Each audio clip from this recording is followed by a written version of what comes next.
Hello again mga kababayan. Ngayon naman po pag-usapan natin itong dalawang DDS vloggers, mga sikat na DDS vloggers. Walang iba, dalawang babaeng parang mga nawawala sa sarili. Itong si Maharlika at si Sas Rogando Sasot.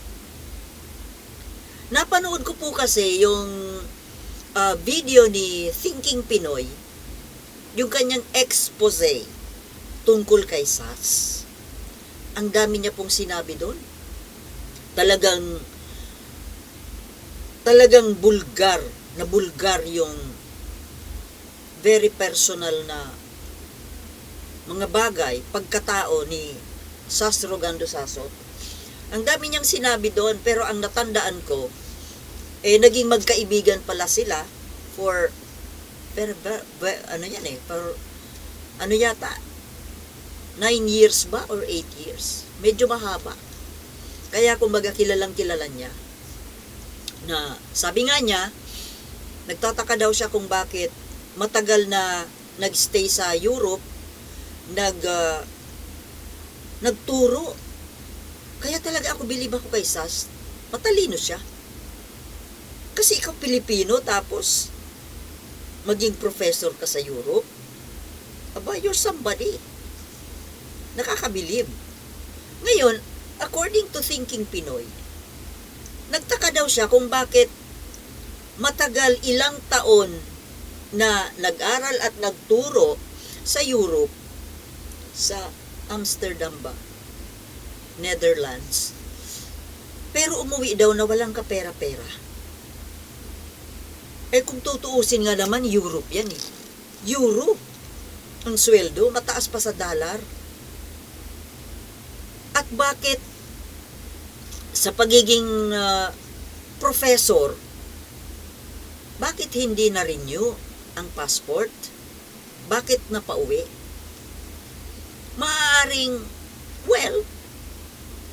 Maaaring may pangyayari na hindi ka aya-aya. Maaring may kinasangkutan na hindi kagandahang issue. I just don't know what. Duda ko lang.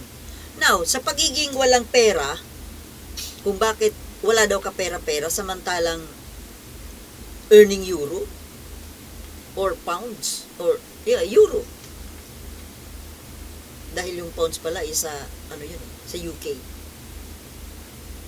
Ako, ang tingin ko, dahil nga siya, trans, 'di ba? Transgender. Maaring yung kaperahan niya, mga kinita niya, naubos na gastos sa kakapaganda. 'Di ba mahal yung mga operasyon na ganyan? Yung babaguhin mo ang buong katawan mo, pagkatao. Talagang mauubos ang pera mo. At saka syempre, baka malay mo, baka ng boylet. Magastos talaga yun. Masasaid talaga pera mo. So now, yung according to TP nga, nang umuwi sa Pilipinas itong si Sas na walang kapera-pera, inampun niya. Nagpaampun sa kanya. Lahat, walang, ibig sabihin, naging, siya, according to him, yaya. Lahat nakaasa sa kanya, walang trabaho, walang kapera-pera, walang bahay. Sa kanya lahat, kay TP. Now, ang kinakasama ng loob ni TP ngayon ewan ko, kasi hindi ko naman nasusundan, hindi naman ako nanonood ng video ni Sas. Hindi ako nagpapalo sa kanya kasi minsan ko lang siyang mapanood kahit sa maigsing video lang. Hindi ko type pakinggan yung way ng kanyang pananalita. Matalino naman, pero parang basta hindi ko talaga klase ng matalino, pero hindi ko type pakinggan. Kaya hindi ako nakikinig. Kaya wala akong alam na silang dalawa pala ay may away. Even TP, hindi ko siya sinusundan. Ngayon, bakit natin sila pinag-uusapan? Dahil nga po itong si Sas, isa ito sa mga naninira kay BBM. Grupo sila ni Maharlika. Now, itong si Sas, according to TP, bilang kaibigan, ay nag-aalala itong si TP, si Thinking Pinoy. As a friend daw, advice niya kay Sas, ay magpatingin daw ito sa psychiatrist. Dahil, binulgar pa ni TP, na nasa lahi daw ng pamilya ni Sas yung mayroong nagkakasakit sa pag-iisip. Kaya ang duda niya, parang may tama si Sas sa utak na kailangan ang medical attention. Kaya ina-advise niya na magpatingin sa psychiatrist. Ngayon, ako rin po, yun ang napapansin ko kay Sas. Nung napapanood ko siya noon sa SMNI, noon during the presidential debates, okay pa naman siya eh. Okay man siya. Very professional nga eh, ang dating. Lately lang po, itong mga panahon na ito, minsan ko lang siyang mapanood ng maigsing footage lang. Para talagang iba. Mukhang taba ang duda ni TP, na mukhang may diferensya sa pag-iisip. Sobrang galit, tapos yung mga stand niya na, di ba kasi, ang taas ng pinag-aralan ni Sas, at napakatalinong tao, matagal na naglagi sa Europe. Ibig sabihin, ang kasalamuhan niya doon, mga civilized na lahi. Pero ito ngayon, nitong nandito siya sa Pilipinas, para siyang palengkera. Parang ang layo po sa isang sa isang taong napakataas ng pinag-aralan at napakatalino. Tapos ang pinag-aaralan pa niya foreign relations. Di ba dapat sana magaling siya sa interaction with different types of people? Paano kung kunin siya ng may mag-hire sa kanya na isang government na maging alam nyo na, yung posisyon na parang ambassadorial position. Tapos ganito ang behavior. Parang hindi po bagay eh. Tingin ko nga tsaka parang ang tingin ko na kay Sas, parang sobrang mayabang. Parang sobrang mataas ang tingin sa sarili na ipinangangalanda ka ng kanyang talino, ang kanyang expertise, ang kanyang pagiging foreign relations expert. My God. Kung ikaw ay talagang totoong civilized na tao, matalino, ang totoong matatalino, hindi nagyayabang. Hindi ifinuflaunt ang sarili. Ang yabang eh. Tsaka, kung tumawa, my God. Alam niyo, bagay talaga sila magsama ni Maharlika eh.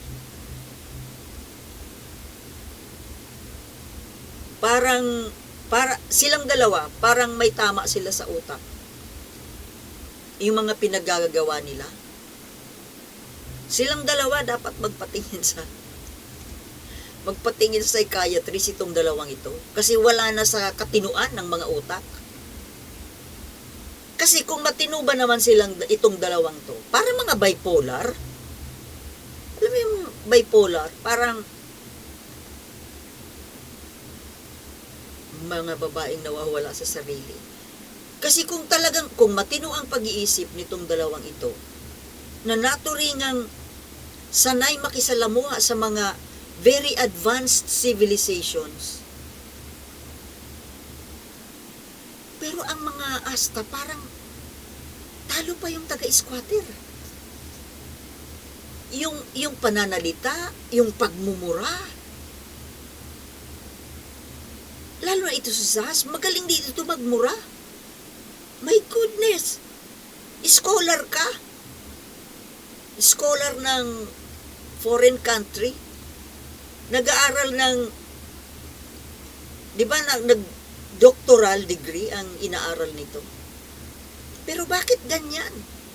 Ganyan ang asal. Saan napunta ang pinag-aaralan? Tama si TP.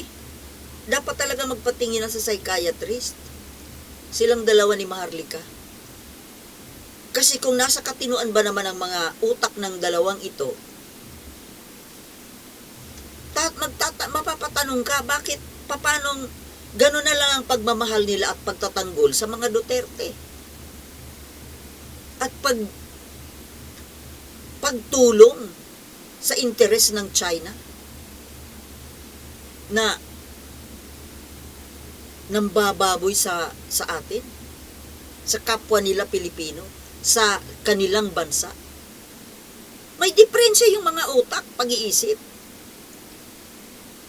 Pagmasdan ninyo, minsan kasi minsan ko lang maigsing video ko lang napanood ang dalawang ito dyan sa video. Talagang hindi ako nagmamagaling. Panoorin ninyo. Kayo na mismo ang magsabi. Dati kung siraan nila si TP, gano'n na lang. Pero ngayon parang mas matino pa ang utak nitong TP na to eh. Parang mas nasa ayos pa ang takbo ng utak. Nakapagtataka po talaga kung bakit ganito ang mga takbo ng mga pag-iisip ng mga to. Malayo sa nasa labas ng reality. Kung hindi ba naman wala sa katinuan. Kasi kung matino kang Pilipino, maiisip mo yung tama. Ano ba ang tama? Sa issue ng Duterte at ICC, di ba dapat ang kalooban mo ay nandoon sa panig ng mga biktima? At sa issue naman ng China at Philippine Sea, West Philippine Sea, di ba dapat ang damdamin mo ay nasa panig ng Pilipino? Paano mo nakukonsensya?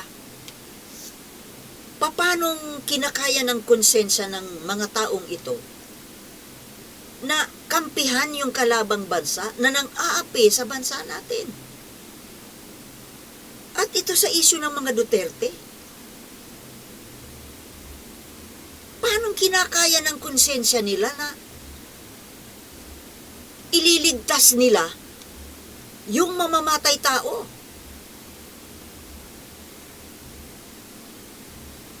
Pilit ililigtas.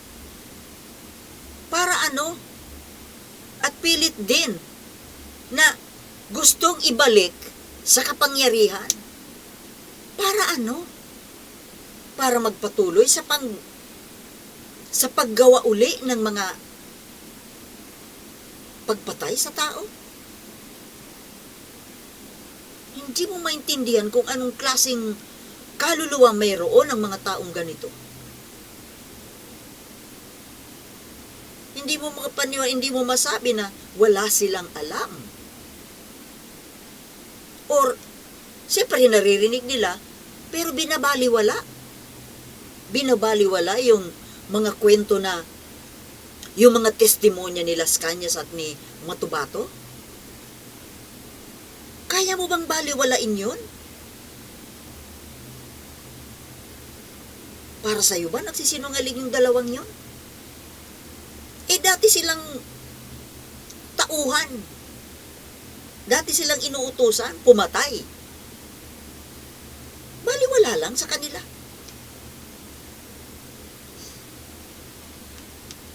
Nakapagtataka po kung ang mga tao bang ganito, itong mga Duterte at lahat ng yung mga kasabot ni Duterte diyan sa krimen na yan, at itong mga sumusuporta sa Duterte. Ewan ko kung nasaan ang konsensya ng mga ito. Mga kababayan. O talagang ang mga utak nila ay gano'n na lang ba yun? Dahil sa pera? Dahil sa pera? Nawawalan ka na ng konsensya? Na? Mga DDS? Kung may nakikinig dyan, alam ko mayroon na namang troll dyan eh. Paano mo nakukonsensya? Troll. Troll ng mga DDS troll. Paano ninyo nakukonsensya?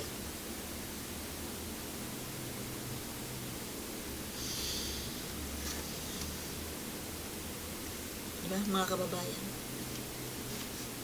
I leave it to you.